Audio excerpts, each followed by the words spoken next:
World cup win అయినాం మావా. సాధించినావు. నువ్వేం చేస్తున్నావు రేడా? మళ్ళీ ఒకసారి హైలైట్ చూస్తున్నా. మేము కూడా చూస్తా ఉండు. చూద్దురులే గాని ఇంటర్వ్యూకి వెళ్ళుండా ఏమైందే? రిజెక్ట్ చేసేనారు. మాకు జీవితంలో సక్సెస్ అవుతామని నమ్మకమే చచ్చిపోయింది. నమ్మకమే చచ్చిపోయిందా?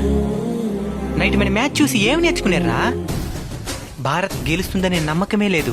ఇద్దరు బ్యాట్స్మెన్లు ఫామ్ లో ఉండి 30 బాళ్ళకి 30 రన్స్ మాత్రమే కొట్టాల్సిన పరిస్థితి నుంచి పోరాడి 7 పరుగుల తేడాతో ఘన విజయం సాధించిన మన టీమిండియాని చూసి మనం ఏం నేర్చుకున్నాం? మన భారతీయుల చేతే అవమానించబడి చివరికి తన భార్య చేత కూడా తిరస్కరించబడిన ఒక వ్యక్తి దృఢంగా నిలబడి పోరాడి మన జాతీయ జెండాని ప్రపంచ దేశాల ముందు గర్వంగా ఎగరేసినాడు. ఆయన్ని చూసి మనం ఏం నేర్చుకున్నాం? కేవలం 11 మంది పోరాడి 140 కోట్ల భారతీయుల్ని గర్వపడేలా చేయగలిగితే మనం పోరాడి కనీసం మన కుటుంబాన్ని గర్వపడేలా చేయలేమా? చేయగలం. Congratulations team India. మీరు ఆడిన ఆట మాకెన్నో జీవిత పాఠాలను నేర్పించింది. సెల్యూట్.